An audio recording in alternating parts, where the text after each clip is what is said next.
It's been announced today that the Free Speech Union has managed to secure a six-figure settlement for a civil servant who was fired for gross misconduct after blowing the whistle on the politicisation of the Department for Work and Pensions. Anna Thomas was the name of the sacked civil servant. I'm delighted to say that she joins me now. Anna, hello. Talk us through what happened. You were at the Department for Work and Pensions and you started to notice some kind of a creeping ideological element to the staff training, is that right? That's right. So when I came back from maternity leave, which was August 2020, I call this the post-George Floyd era, where, there was a lot of, sensational media around his death. The Department for Work and Pensions had set up what's called an anti-race hub. Yeah. And it was basically full of blogs, post comments, literature, and a lot of it was based in critical race theory. It was very one-sided to that, and that's where I grew very concerned. Yeah, well, there were things like saying that you had to acknowledge that you were racist. There was a job seekers event where white men were excluded from attending. These kind of the tenets of critical race theory, this idea that racism is omnipresent, it is there, and the question shouldn't be, is this scenario racist, but how is it racist? Yeah. And you were being taught that as a civil servant? Yeah, essentially. Basically, 6 months after I kind of whistle blew for the official channels, I put several comments on the internet about the politicisation. Some comments were, in agreement, others weren't, and the ones that weren't were aimed at me, getting complaints. Right. Now, 6 months after, this is when this event with for the police came up, and it said, it's for LGBT, for women, and for BAME. And then I was just like, OK, well, I've got to promote this to my customers, and this is very ideological. Yes. And I raised it with my team. And BAME, Black, Asian, Minority, Ethnic. That's right, yeah. So, of course, what they were doing is dividing people into group identity, which is, of course, the nature of this new ideology. Yeah. Which, of course, does actually heighten racial division, in my view, anyway. Oh, yeah, absolutely. So you blew the whistle on this because it is important, isn't it, that the civil service is impartial? Yes, 100%. It's kind of key to the job, isn't it? Well, it must be. Everyone has politics and things like that, but when you enter as a civil servant, you are there to do the government work. Yes. Now, whether you like that party or not, your job is to do the work.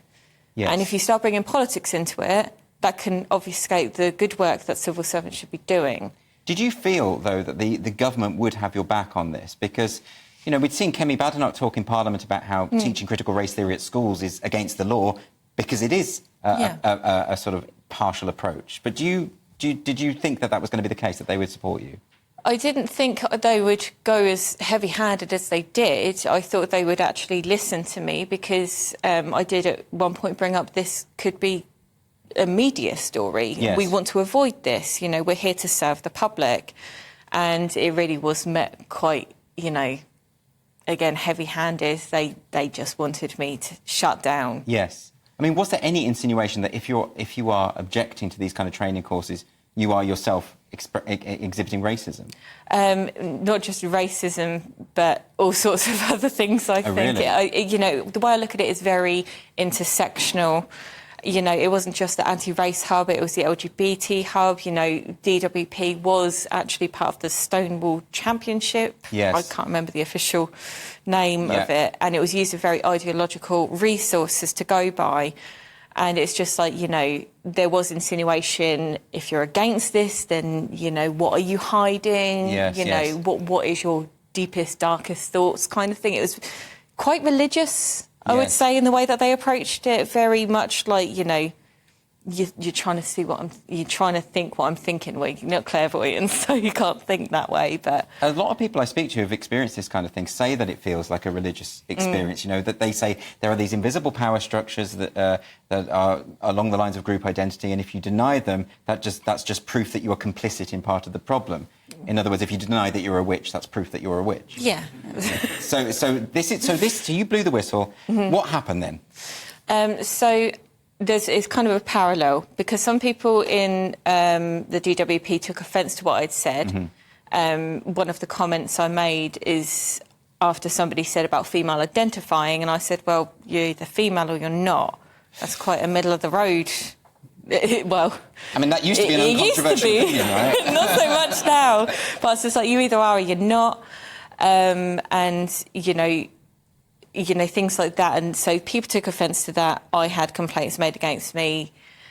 But then parallel to that, and the disclosed documents, it actually went to a behavioural scientist and said, Anna isn't wrong.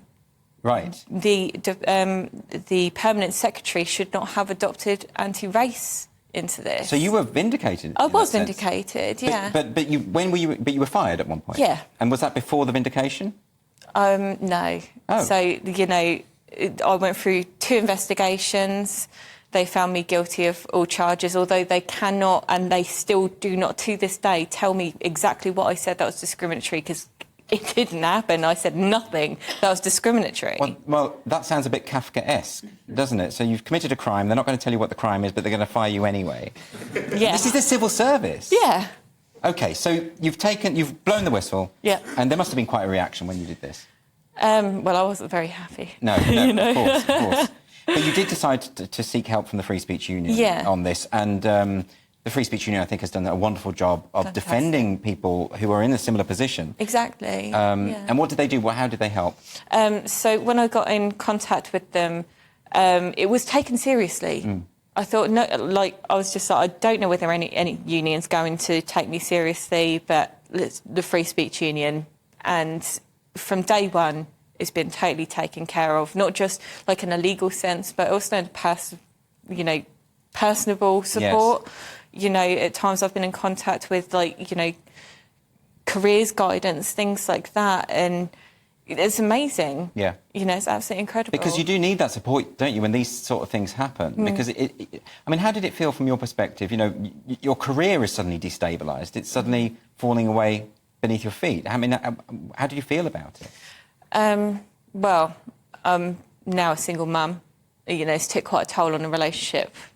So that came to an end. I went from being a homeowner to renting again, which in this climate is devastating. Yes. And, you know, I was a work coach. I helped people into work. To go from that to needing to go on universal credit and having a work coach. Yes. It's surreal. Because when people say, oh, cancel culture doesn't exist, it's just holding people to account.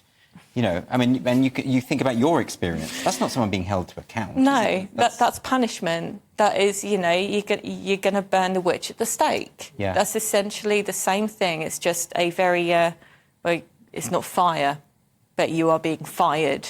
Yeah, you know. Exactly. The stakes are still pretty high. And, you know, but it's really important that you've done this because it has exposed this problem in the civil service. I've read articles by Nick Busvine who talked about how there is a real systemic problem in the civil service of wokeness, or whatever you want to call it, this ideological capture. Yeah. How far do you think has it gone? Is it something that can be rescued, or do you think the civil service is completely captured at this point? They need to uphold their own code and be honest with themselves, because that is one of the tenets of being a civil servant and the civil service, and they need to be honest and have a thorough investigation. And do you think that's going to happen? Well, although my case is closed, I will advocate for that, yeah. Yeah, absolutely. Well, you've won your case now and you've been remunerated, and I think that's a fantastic result for you. Thank you. So, Anna Thomas, thank you so much for joining me. Thank you.